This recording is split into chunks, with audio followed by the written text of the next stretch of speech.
From Keene in the Shire, the Liberty Media capital of the world, this is Daryl W. Perry, host of FPP Radio News for Wednesday, September 16th, 2015. Silver is trading at $14.63 per ounce. Gold is valued at $1,110 per ounce. And according to BitcoinAverage.com, the average price of Bitcoin is $230.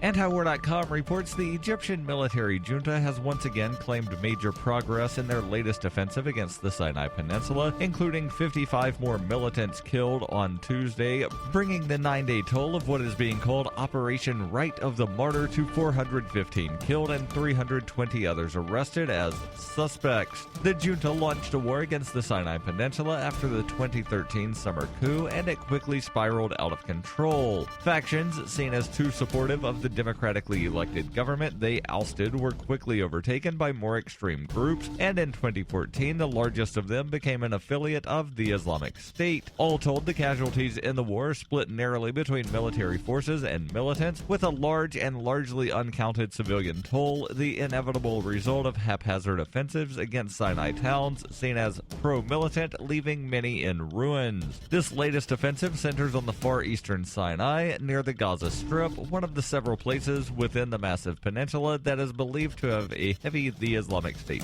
presence. Though officials are trying to present the new comprehensive operation as a decisive blow, many similar operations have been carried out throughout this war, only for a retaliatory strike shortly thereafter to dash hopes that it might be the end of the fighting. For over 35 years, Robertson Roberts has been a trusted source for buying and selling your investment-grade precious metals. They also take Bitcoin for precious metal purchases and permanently removed the minimum purchase order for all orders paid in the digital currency. Call Robertson Roberts today for knowledgeable advice on investing and a forward-thinking approach to new technologies. 850-478-5270 or online at rrbi.co.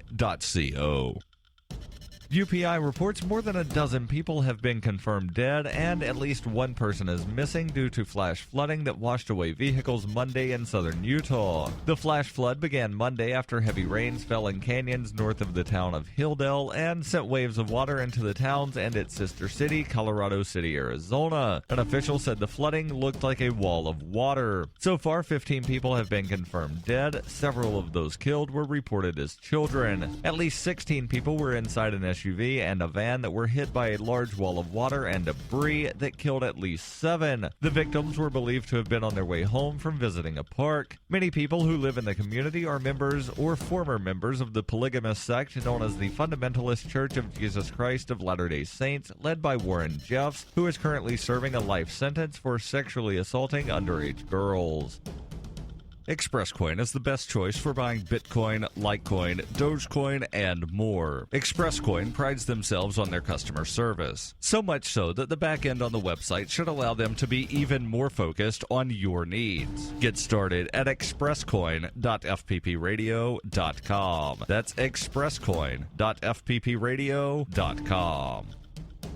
Reuters reports Oklahoma Governor Mary Fallin on Tuesday denied a stay of execution for a convicted murderer despite a plea to put off Wednesday's scheduled lethal injection from those who say the state may be putting to death an innocent man. Richard Glossop, 52, is set to be executed at the state's death chamber in McAllister on Wednesday at 3 p.m. local time after unsuccessfully challenging the legality of Oklahoma's lethal injection mix. He was found guilty of arranging the 1997 murder of the owner of an Oklahoma City motel he was managing. Glossop's lawyers also filed a last-minute petition with the Oklahoma Court of Criminal Appeals to halt the execution. No physical evidence tied Glossop to the crime, according to his lawyers, adding that he was convicted largely on testimony of Justin Sneed, then 19, who confessed to carrying out the killing and said Glossop hired him to do so. Sneed is serving a life sentence. Glossop's execution will be the first in Oklahoma since the U.S. Supreme Court in June ruled that the use of midazolam, a sedative used in the lethal injection procedure, did not violate the U.S. Constitution's ban on cruel and unusual punishment. Lawyers for Glossop and 2 other Oklahoma death row inmates had challenged the use of midazolam, saying it could not achieve the level of unconsciousness required for surgery, making it unsuitable for executions. This has been FPP Radio News, online at fppradio.com.